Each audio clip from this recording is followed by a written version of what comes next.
आज हम उत्तराखंड कांग्रेस कमेटी के पीसी सदस्य ललित जोशी जी से बात करते हैं। ललित जी, किसान आंदोलन के बारे में आपका क्या कहना है? देखिए, ऐसा है कि किसान आंदोलन जिस तरह से जीएसटी में व्यापारियों का जितना नुकसान हुआ था वो आज तक मेरे ख्याल से नोटबंदी और जीएसटी, बल्कि मैं दोनों को साथ रखूँगा, जितना नुकसान व्यापारियों का हुआ, हलकान हुए व्यापारी आज तक संभल नहीं पाए हैं। ये जो मौजूदा किसान बिल जो लेकर करके आए हैं, ठीक ये किसानों की जीएसटी और किसानों का के लिए नोटबंदी जैसा साबित होने जा रहा है।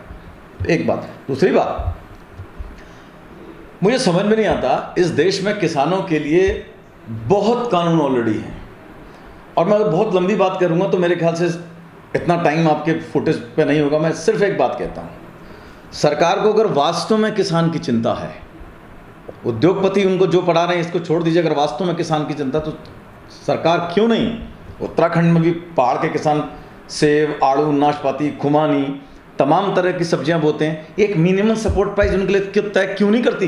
अभी मैं राजनाथ सिंह का एक इंटरव्यू देख रहा था, उसमें साफ उन्होंने बोला कि पिछली सरकारों ने नहीं करा सपोर्ट प्राइस तो हमने भी नहीं करा।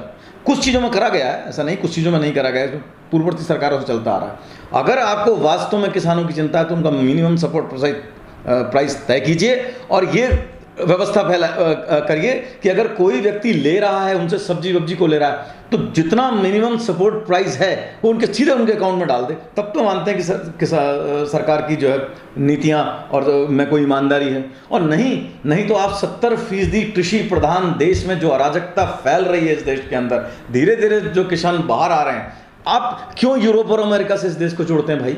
वहाँ का एनवायरनमेंट अलग है, वहाँ की फसलें अलग हैं, वहाँ का जो स्ट्रक्चर है कृषि मंत्रालय का वो अलग है, सरकार जिस तरह से कृषियों को वहाँ गवर्न करती है वो बिल्कुल अलग है।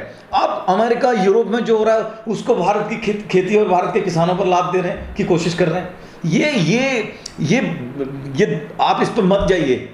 यहाँ का किसान सिर्फ इतना जानता है कि बाजार से उसने लाना दाना और बैलों से अपना, ट्रैक्टरों से अपना खेत जोतना है, बोना है, फसल उगनी है, उसको जाना है, उसने अपना पैसा लेना है। अगर आप उसको उतने कॉम्प्लिकेशंस में फंसाएंगे तो याद रखना कि कॉम्प्लिकेशन से किसान तो बाहर नहीं आ जाएगा, लेकिन इन जो बिचौलिए हैं इनकी आज भी पौ मारा है, कल को और क्या नाम कहते हैं, ये दोनों हाथों में जो है लड्डू और सर इनका कढ़ाई में होगा। इसलिए नए नए नियम और नए उनसे लाने से कोई फायदा नहीं। जितने नियम हैं उन्हीं को परिष्कृत करके, उन्हीं को नीट एंड क्लीन कर सरकार किसानों के सामने रखे।